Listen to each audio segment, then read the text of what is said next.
ఆంధ్రప్రదేశ్ ప్రజలు వాళ్ళకి చేతులెత్తి మొక్కాలి. ఈ డర్టీ పొలిటికల్ లీడర్ ఎట్లా వారిస్తున్నారు వాళ్ళు. ఇన్ని పచ్చబద్దాలు మాట్లాడుతారండి. సిగ్గు కూడా పడాలా చంద్రబాబు నాయుడు అనే వ్యక్తి. మీరు 7 కొండలు 2 కొండలు అంటే కాదు, ఇది తప్పని చెప్పిన తర్వాత నేను దేవునికి మొక్కు. 7 కొండలు అంటాం. 7 కొండలు ఎందుకు, నీకు 2 కొండలు చాలు. రాజశేఖర రెడ్డి గారు కూడా 7 కొండల్లో ఎందుకు 2 కొండలు 3 కొండలు చాలు.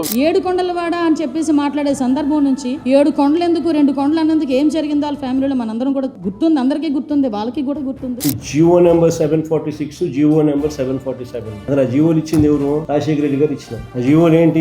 టీటీడీని 7 కొండలుగా గుర్తించింది రాజశేఖర రెడ్డి గారు నాన్న. టీటీడీ పరిధిని 350 కిలోమీటర్లు పెంచింది నాయన. అన్య మత ప్రార్థనలు జరగకుండా కట్టడి చేస్తూ జియోలు ఇచ్చింది కూడా నాయనే, వైఎస్ఆర్ఏ. చంద్రబాబు నాయుడు గారు అప్పట్లో బీజేపీతో లేడు, ముస్లిం ఓట్స్ తో పనిపడింది, క్రిస్టియన్ ఓట్స్ తో పనిపడింది. అప్పుడు ఇదే చంద్రబాబు నాయుడు గారు ఏమన్నా 2009లో 746 జియో 747 జియో వైఎస్ఆర్ గారు ఇచ్చినారు, మేము వచ్చినా క్యాన్సిల్ చేస్తామన్నారు. ఇది హిస్టరీ. ఆ వీడియో రికార్డ్ ప్లే చేయ మా చంద్రబాబు నాయుడు అన్న మాట. 746-47 జీవోలు 2 వచ్చాయి. నేను ఉన్నప్పుడు ఎప్పుడు కూడా జీవోలు అవసరం రాలేదు. ఈ ప్రభుత్వం వచ్చిన తర్వాత ఈ 2 జీవోలు కూడా వచ్చాయి. తెలుగుదేశం పార్టీ దీనికి వ్యతిరేకంగా ఉంటాం. రేపు అధికారంకి వస్తానే ఈ 2 జీవోలు కూడా తీసేస్తామని చెప్పి కూడా నేను మీ అందరికి హామీ ఇస్తున్నాను.